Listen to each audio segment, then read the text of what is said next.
Здраво, ова е 283-тото издание на Видеологија со Златко Ѓелески, дигитален краток осврт за актуелни филмски остварувања, односно спонтана критичка анализа која е збир на први впечатоци илустrirани со подвижни слики.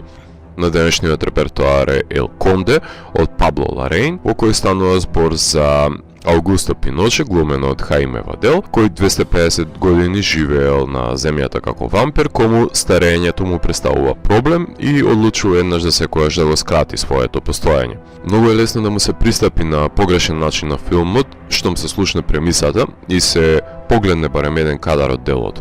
Идејата е бурлескна, а реализацијата е исклучителна и во тој судир на ниската и високата естетика треба да се најде вредноста во творбата. Имено, не може да му се пристапи исклучиво низ призмата на вампирските жанровски тропи, бидејќи вампиризмот е само зачинот над постоечкото наративно ткиво. Не може да се гледа слепо низ канонот на биографскиот филм, затоа што историската метафикција е пуштена да дува на најако.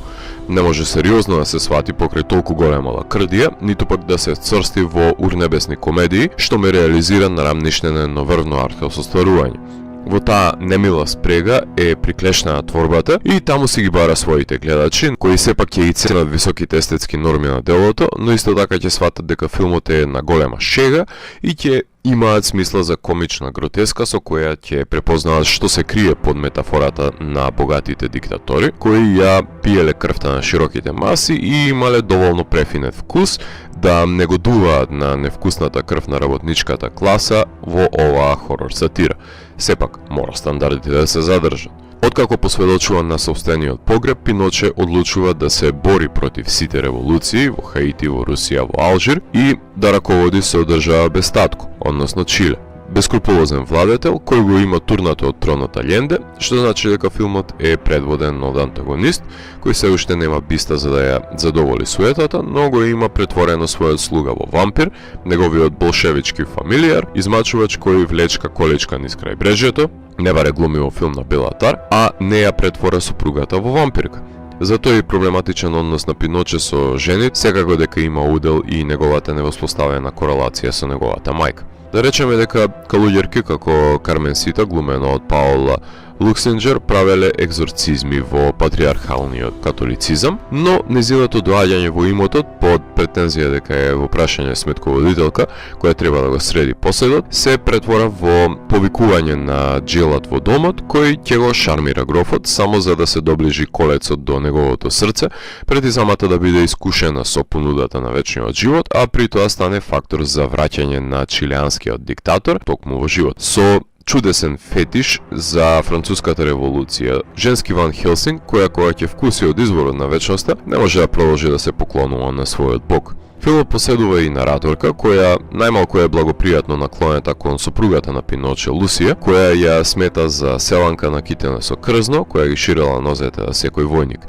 Меѓутоа, во последниот чин на делото дознаваме која е всушност таа која ја прераскажува приказната од незината перспектива, што е уште една доза на сатира во соединението. Моралниот компас на потомците одамна не работи и нема да се поправи со нивните флоскули, што значи дека илегалните действија кои ги изведувал Пиноче се само нужни рецидиви за да дојде до саканата цел. Дискутабилно е колку тие па придонесуваат во збогатувањето на приказната со нивните кривогледи или се само ефемерни. Ако овие ликови го наследуваат Пиноче, не им се пишува убаво на чилеанците. Ама од друга страна пак не може да бидат понекомпетентен сурогат за народот од фашистот. Или можеби не треба да се подценува нивната лакомост. Уште во монтажниот прилог се дава предложката за осознавањето на жетта по крв на младиот Пиноче, откако ќе смачка едно лице и ја лиже крвта на Антонета од гилотината која ја обезглавува. Жанровски тропи кои добиваат комична конотација која ќе се јукстапозицираат во контекст на животот на Пиноче. Тоа што си лета каде сака, детето на ноќта, налик About Endlessness или 8,5 и милува да пие смути од свежо откорнати срца од телата, не го прави помалку вампир. Крупните планови на калуѓерката секако дека се далечна алузија на култниот гроплан на The Passion of Joan of Arc на Триер, која изведува прекрасен танц на небото, девојка која го плени грофот до тој степен што смета дека го заслужува неговиот смртоносен бакнеж, а не сопругата. Нема тука некоја јасна разборитост. Барем, скапоцената вредност на книгите има непореклив удел во филмот. Прехранувањето со крвта на народот е коментар на Лараин за фрлањето на чилеанскиот народ на диктаторската милост и немилост. Во реалниот живот Пиноче до 2006 го правел тоа кога починува на 91 година, додека пак во филмот вампиризмот му овозможува да се храни од маката на народот векови и векови. Монтажерката на The Staircase to the Devil All the Time, Софија Суберкасо, кохезивно сосредоточува едно долговечно постојање во концизно време траење, кога се сумираат клучните мигови од вампирскиот живот на Пиноче и останатите ликови во флешбеците за во преостанатиот дел од филмот да добие спорогоречко течение во кое ќе преовладува меланхоличниот тон на несреќниот вампир-фашист кој неколку пати присуствувал на своите погреби. Филмот има изобилие на музички избор на класични дела, вклучувајќи го и Вивалди, избор на музичка продуцент и супервизор Хуан Пабло Абало и Марисол Гарсија, односно гудачки свити кои доминираат во изборот за да се даде некаква архаична димензија на действието, да се додаде барок на гротеската, иако се одвива во непосредно минато во овој недефинирлив време простор.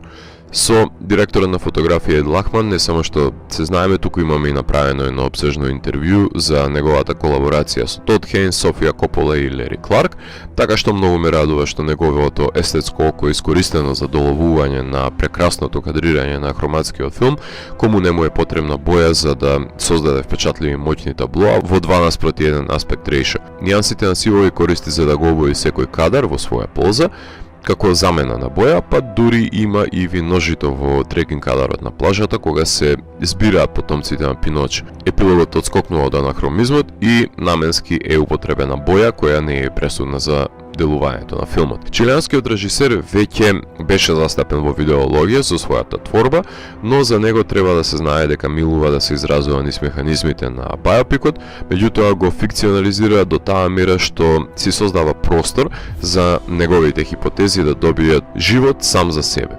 Својата долгометражна кариера ја започна од 2006 година со филмот за постепеното полудување на класичниот композитор во Фуга. Во 2008 година го сними филмот Тони Манеро за човекот кој е опсенат со ликот на Траволта од Saturday Night Fever, кој победи во Ротердам и се прикаже на Канскиот филмски фестивал за од 2010 година да ја засади љубовната приказна во мртовечницата за време на последните години од владењето на Аљенде во Постмортем, прикажан на Венецискиот филмски фестивал.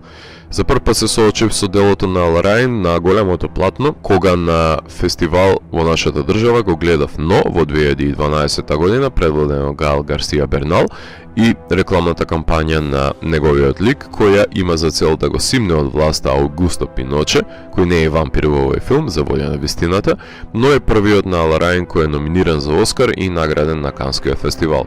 Со неговиот краток филм учествува во антологијата Venice 70, Future Reloaded од 2013 година, период кога ја работи и чилеанската серија за дилерите бегалци во Fugitives.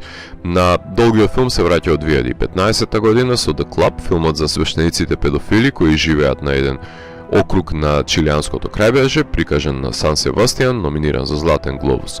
Наредната година е во потрага по поетот Нобеловец Пабло Неруда, кој е прогонет од властите поради афилијацијата со комунистичката партија, награден во Палм Спрингс. Истата година кога со Натали Портман го сними филмот за Джеки Кенеди за периодот по убиството на нејзиниот сопруг. Номиниран за 3 Оскари и сите други можни награди, но недоволно привлечен да освои Глобус или Готам. Во 2019 година го режира Ема, филмот за неповолноста на семејството по посвојувањето, награден на Венецискиот филмски фестивал. Во корона ја снима домашната епизода од Homemade, но исто така ја реализираше одличната крими мелодрама, односно серијата Lizzie Story. Во видеологија беше застапен со Спенсер, филмот посветен на принцезата Диана, а моментално работи на биографскиот филм за оперската пејачка Марија Кала со Анджелина Джоли, како и на The True American, во кој се обработува судирот на бенгладешки офицер и американски терористи кои имаат намера да убиваат муслимани по 11 септември. Така што нескротлив Ела Рајн и ги екранизира кревките мигови на познатите личности, се нурнува во политичките преписки на чилијанските диктатори и вгнездува таму човечки приказни, односно ги демистифицира историските личности за да бидат евидентирани нивните човечки недоследности и маани, за да може да се поврзе со нив аудиториумот. Најголемиот проблем на филмот е наоѓањето на состаната публика, затоа што на прсти се бројат љубителите на артхаус кинематографија кои умеат да ја препознаат и да уживаат во сатирата, што е една од причините зашто е многу тешко наградувањето на овој филм на фестивалите без разлика на неговите визуелни квалитети. Сепак филмот слепо се наклонува на идејата дека Пиноче е вампир и никому ништо, останатиот дел филмот не е дораснат на сингуларната идеја која е мотор на филмот. Колку претплатниците на стриминг гигантот, хранети со диетални филмови и серии, ќе може да го дегустираат ова бизарно дело, ќе видиме.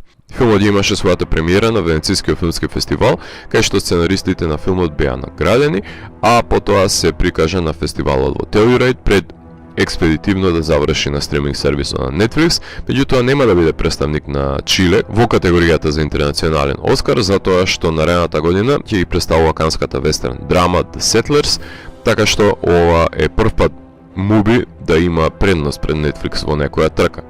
Не му е лесно на Пиноче во овој филм да се биде вампир без волја на живот, со опортунистички потомци, превртлива девојка, која ќе ја експлоатира неговата заљубеност и дупка во семејното стебло, која никогаш не е предоцна да се пополни, посебно не за децата на ноќта кои ја имаат вечноста пред себе. Ако морам да го евалуирам, тогаш Ел Конте од мене има 4 од 5. Доколку ви се допадне 283-тото издание на дигиталната архива Видеологија, лајкувајте го видеото, споделете го и следете го каналот. Последете и поснатите рецензии на виртуелната полица. Ви благодарам за вниманието. Поздрав!